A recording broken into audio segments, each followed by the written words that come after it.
जो सामाजिक पृष्ठभूमि है, जिस पृष्ठभूमि से ये पूरा ख़ानदान आता है जी। तो निश्चित रूप से राजनीति में वैसे ही लोगों को प्रेफर करना चाहिए, वैसे ही लोगों को प्राथमिकता देनी चाहिए। ये एट द 11th आवर जो चुनाव लड़ा जा रहा है, समय का अभाव है। इस कम समय में ज़्यादा से ज़्यादा टीम की ज़रूरत होती है पूरे क्षेत्र को कवर करने के लिए, क्योंकि लोगों की शिकायत रह जाती है अगर हम क्षेत्र में नहीं जा पाते हैं, बोले कि हमारे यहाँ आज विधायक बनने से पहले ही नहीं आए तो कल विधायक बनने के बाद क्या आएंगे।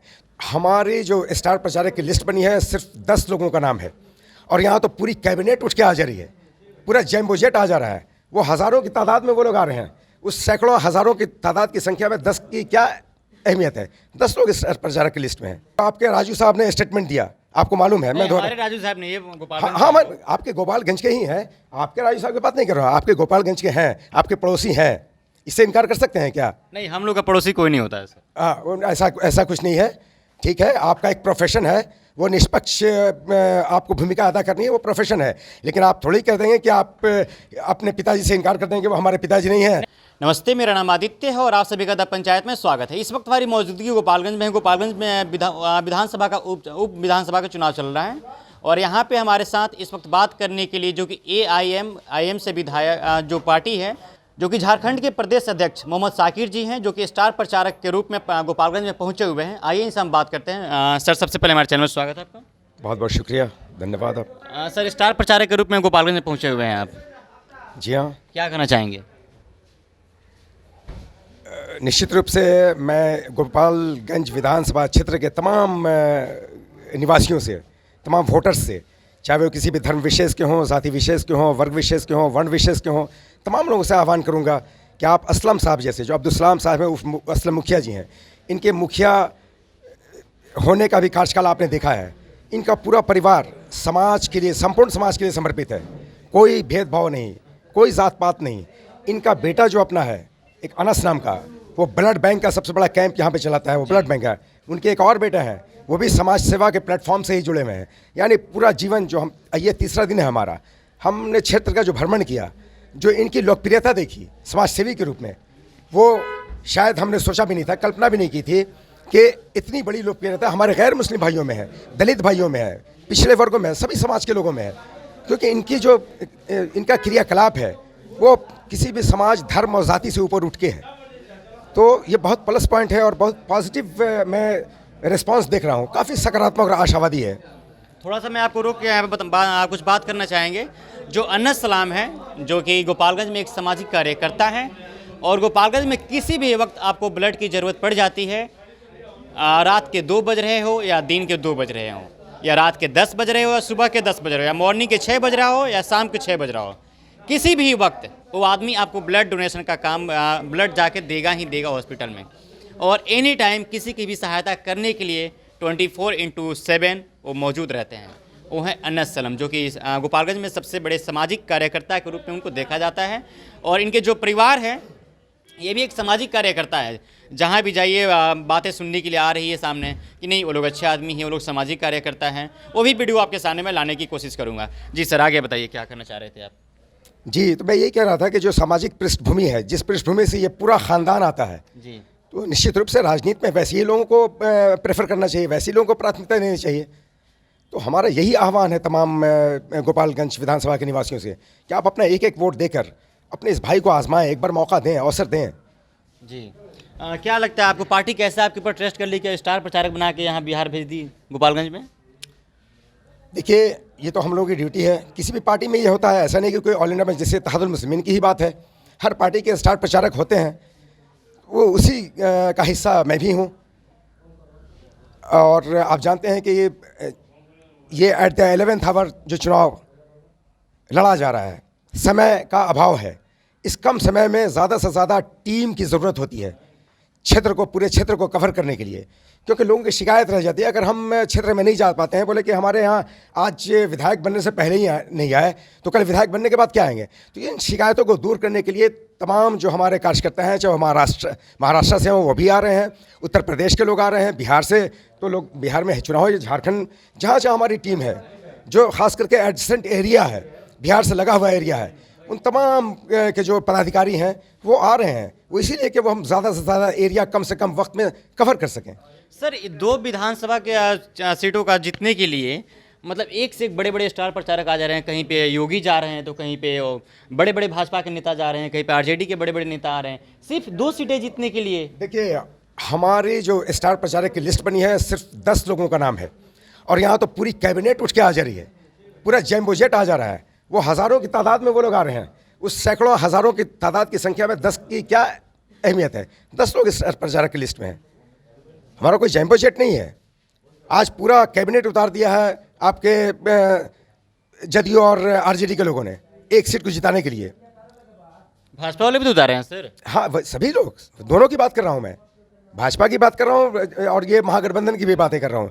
क्यों उतारा है इन लोगों ने? क्योंकि इनकी नींदें हराम हो गई हैं।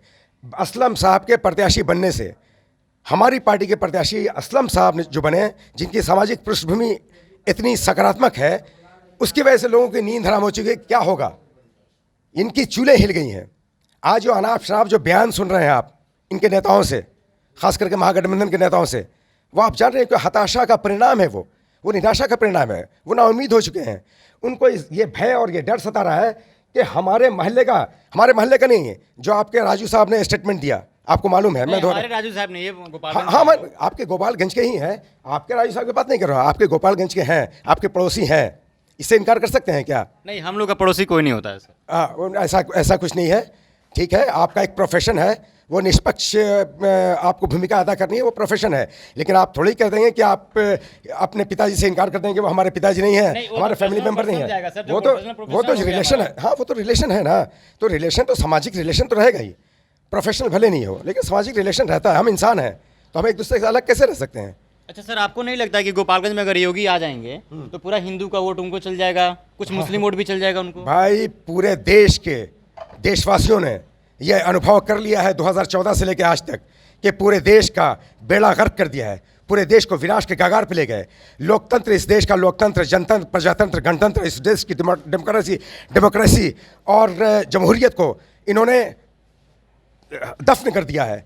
आज अगर ऐसा नहीं होता तो इस लोकतंत्र की रक्षा के लिए भारत के सर्वोच्च न्यायालय सुप्रीम कोर्ट के 4 सिटिंग जजेस को आकर देशवासियों से आह्वान नहीं करना पड़ता कि भारतवासियों, इस देश के लोकतंत्र को बचा लो। जाहिर सी बात है कि इनके पीरियड में ही लोकतंत्र के ये भक्षक बन गए हैं। ये लोकतंत्र के रक्षक थे, जनतंत्र के रक्षक थे, ये प्रजातंत्र और गणतंत्र के रक्षक थे, डेमोक्रेसी के रक्षक थे।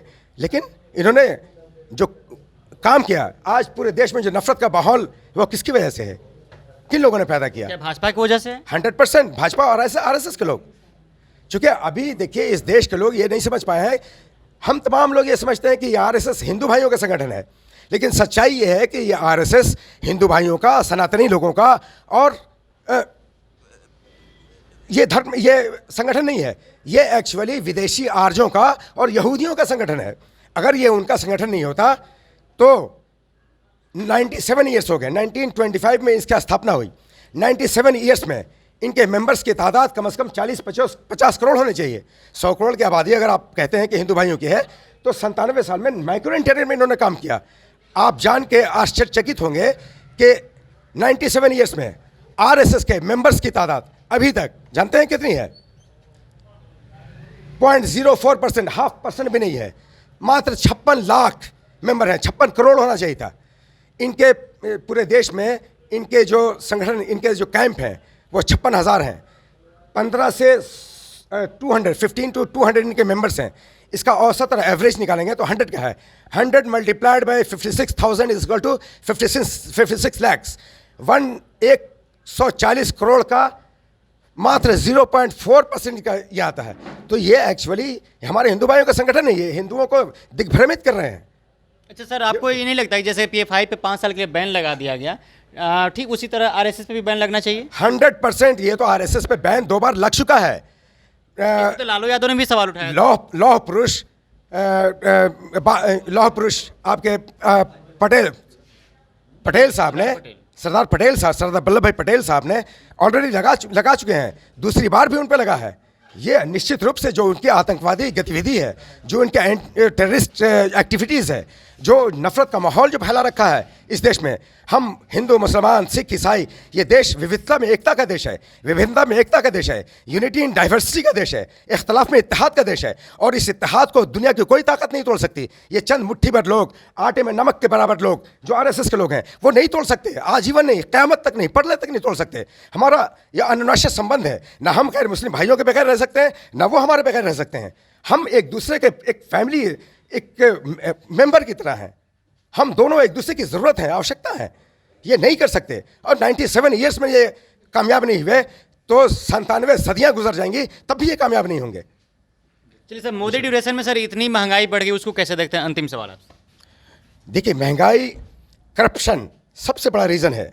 भ्रष्टाचार, करप्शन, पूरे देश की पूंजी जब 5% लोगों के पास 50% इस देश की पूंजी दे दी जाएगी, और उनमें भी 2 लोग हैं, अंडानी और अबानी जैसे लोगों को ये पूरी पूंजी देश की समेट के दे दी जाएगी। अपने लोगों को लाखों करोड़ का घोटाला करके बैंक के लोन लेके आप भगा देंगे आप। चाहे वो मेहुल चौकसी हो, नीरव मोदी साहब हों, बहुत सारे लोग हैं, ललित मोदी हों, बहुत सारे लोग, आप सारी पूंजी लेके भगा देंगे एक कॉन्स्पिरेसी के तहत, जानबूझ के, तो कहाँ जाएगा देश? झारखंड से गोपालगंज पहुंचे हैं स्टार प्रचारक के रूप में। गोपालगंज की जनता से क्या अपील करना चाहते हैं? गोपालगंज की जनता से यही अपील करना चाहते हैं कि आप एक बार इस समाज सेवी को, जिस शख्सियत को आप अच्छी तरह से जानते हैं, पहचानते हैं, परखे में well tried and well tested हैं, तो फिर वैसे लोगों को न चुने आप। अगर आपने बबूल का पेड़ लगाकर आम के फलों की तमन्ना की, ये तो संभव नहीं है। दशानन रावण जैसे चरित्र के लोगों का चयन करके अगर पुरुषोत्तम राम जैसे चरित्र की कामना करते हैं, तो ये कतई संभव नहीं है। बुरे लोगों का चयन करके आप अगर अच्छे लोगों की तमन्ना करते हैं, तो कदापि संभव नहीं है। It's quite impossible. चलिए, स्टार प्रचारक के रूप में झारखंड से गोपालगंज पहुंचे हुए एआईएम पार्टी से, और इनका साफ साफ कहना है गोपालगंज जनता से इन्होंने अपील किया कि असलम मुखिया उर्फ अब्दुल सलाम को वोट दिया जाए। तो चलिए, फिलहाल इस बातचीत में इतना ही। मेरा नाम आदित्य, आप द पंचायत देख रहे थे। बहुत बहुत शुक्रिया।